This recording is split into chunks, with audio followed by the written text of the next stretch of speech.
Gente, hoje nós vamos falar de planejamento e como ele nos ajuda em todas as questões da nossa vida. Primeiro quero me apresentar, meu nome é Poliana Albiero, eu sou uma feng shuísta e especialista em planejamento. O que é uma definição bem clara e não aquela definição acadêmica do que é planejar um planejamento. O planejamento pode ser utilizado tanto na nossa vida pessoal como na nossa vida profissional ou empresarial. Aqui nós vamos falar do nosso planejamento pessoal, tá? Como ele pode nos ajudar no nosso dia a dia. Um planejamento sai através de um objetivo. Qual o objetivo que se quer alcançar? É através desse objetivo que você vai traçar as ações para chegar a um resultado. Num planejamento pessoal, você vai sair do teu objetivo. O que você quer alcançar? Então, você vai ver todas as questões que envolvem a tua vida. Então, você vai fazer um diagnóstico. Você vai listar os pontos fortes e os pontos fracos. Vamos colocar agora bem claro numa questão doméstica, tá? Que eu acho que é isso que está pegando muito hoje, é essa questão que estamos muito dentro de casa, geralmente sobra para uma pessoa só resolver quase tudo. Então você vai fazer um diagnóstico do que está acontecendo, qual é o caos que está instalado na tua casa e como a gente pode resolver isso. Então vamos partir da seguinte questão: o que está acontecendo dentro da tua casa? Falta de colaboração, muitos afazeres para uma pessoa só, tá? As tarefas nunca são realizadas. Então, eu parti de um diagnóstico, eu vi os pontos fracos, né? Então, a questão da desorganização,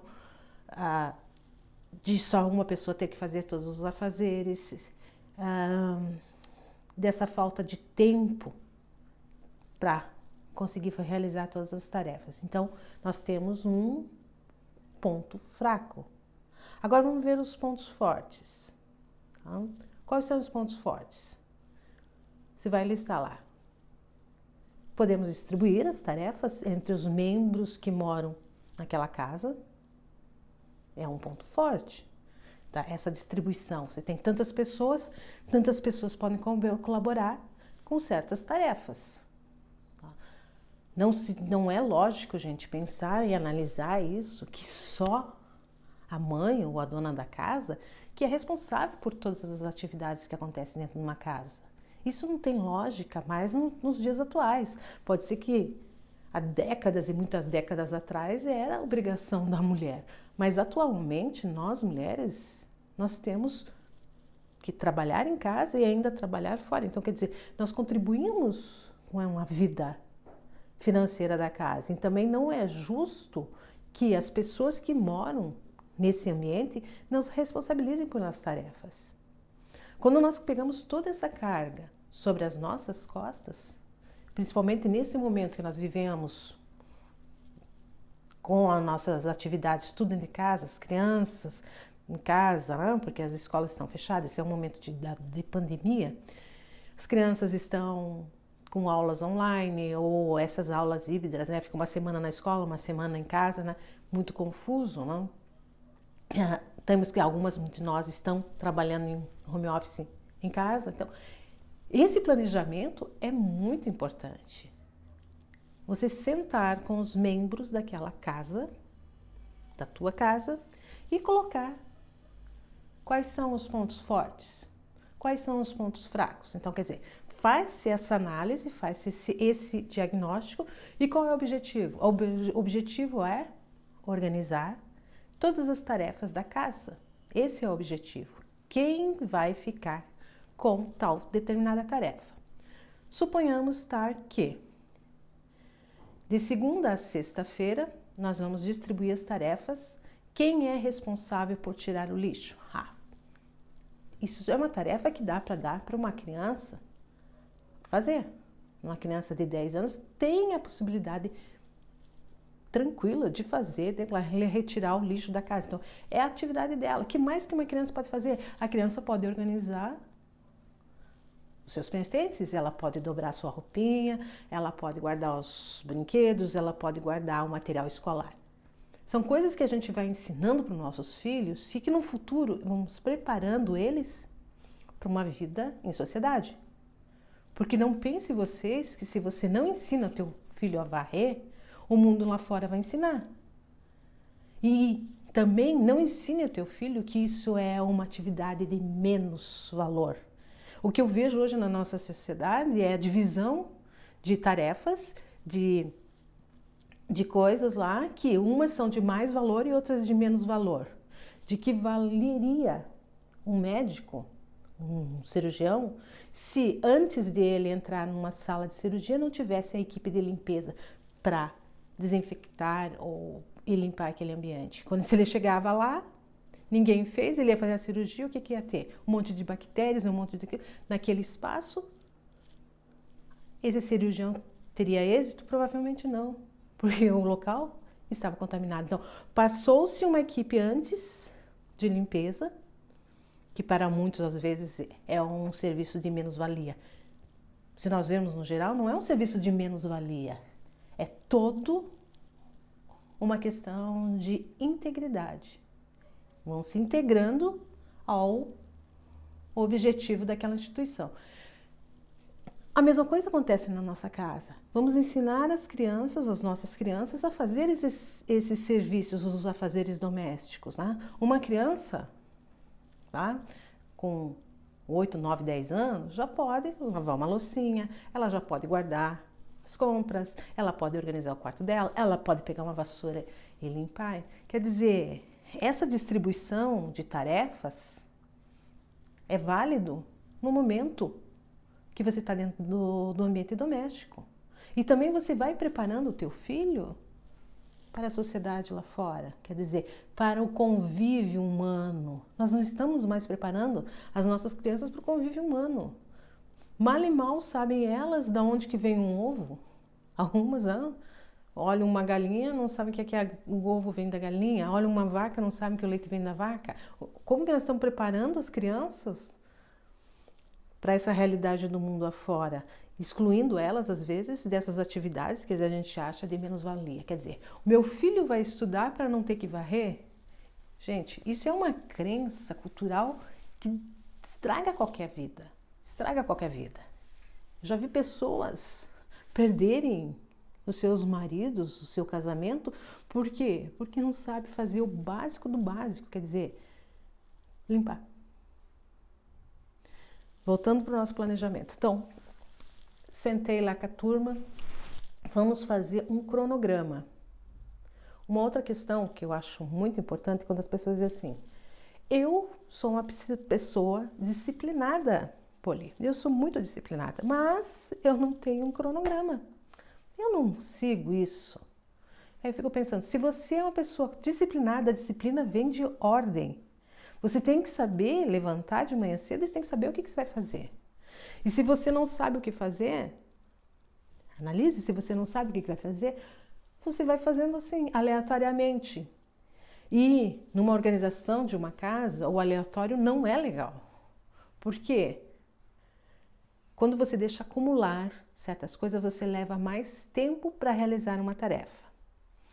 Vou dar um exemplo, bem simplesinho. Se você deixa num único dia a louça do café da manhã, a louça do almoço e a louça da janta, como que vai ficar a tua pia? Vai ficar aquela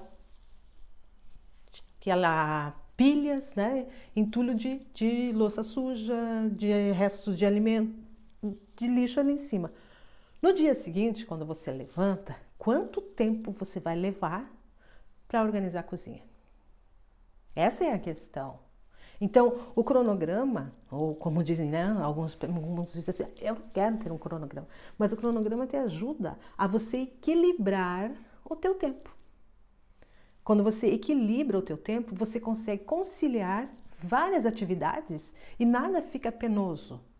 Ou aquele outro exemplo lá, sabe? Hoje eu estou exausta, acabada, porque eu faxinei o dia inteiro. Tá? No outro dia você não consegue nem se mexer, porque às vezes dá tanta dor muscular que você não consegue fazer. Por que que ela teve que fazer isso? Porque ela deixou acumular. Quando nós temos um cronograma diário de limpeza e organização da nossa casa, nós não acumulamos, nós vamos fazendo as coisas através de um cronograma. Outro exemplo que eu quero colocar para vocês.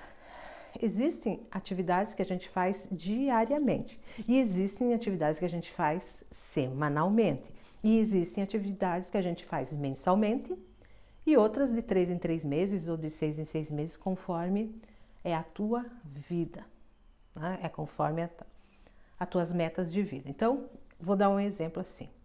Diariamente, na minha casa, o que eu faço?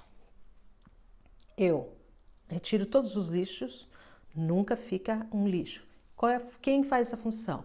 Essa função é do meu filho. Eu moro eu e meu filho, então essa função é dele. Ele retira o lixo e leva para a lixeira do prédio, ok? O que mais que eu faço diariamente na minha casa? Nós arrumamos as camas. Ele arruma a dele ao levantar, eu arrumo a minha ao levantar. Então são duas atividades diárias. Nós nunca deixamos de arrumar nossa cama. Então, se torna um hábito, é uma questão assim, levantei da cama, fui lá colocar o café para fazer, já venho e arrumo a cama. A mesma coisa ele já vai, arruma a caminha dele, já sabe que tem que estar organizada a cama. Porque quando você olha o teu quarto e a tua cama está organizada, parece que te dá assim uma satisfação. E mesmo acontece quando você chega de noite em casa. Como é bom isso, né? Você está organizado ali. Então, isso é uma coisa que nós diariamente fazemos na nossa casa. E vão outras atividades assim que são feitas diárias. Não? Então, arrumar a cama, guardar as roupas, não deixar nada espalhado, tudo volta para o seu lugar, o que foi retirado volta para o seu lugar. Na cozinha, aquela questão de lava-se a louça do café, depois lava-se a louça do almoço, lava-se a louça da janta. Não se deixa acumular na pia, não se deixa isso, porque o acúmulo vai te levar mais tempo. O que eu levaria 5 minutos para lavar a louça do café, 5, 15 do almoço, 15 da janta, no dia seguinte vai se transformar num tempo enorme, além daquela questão que você vai pensando assim, poxa, mas eu sou muito desorganizada. E essa impressão de desorganização vai dando uma impressão de desorganização mental. Gente, observe como é importante a gente ter um cronograma, a gente ter um planejamento, planejar a nossa vida doméstica, principalmente nesse momento que estamos trabalhando dentro de casa. Eu tenho que separar, para quem trabalha dentro de casa, eu tenho que separar bem a minha vida doméstica com a minha vida profissional. Senão vai ficar tudo uma mistura só, um embolado de tempo ali, um pouquinho faço isso, depois eu faço mais aquilo, depois eu faço aquele outro. Não, você tem que ser um profissional. E ao mesmo tempo você tem que ser você tem que ter a tua vida do lado disso. Eu quero explanar isso numa aula próxima, que eu vou colocar passo a passo de como e dando sugestões para vocês. Se vocês estão gostando dessas dicas, se inscreva no nosso canal, compartilhe esse vídeo com as suas amigas, com as suas colegas e até o próximo vídeo.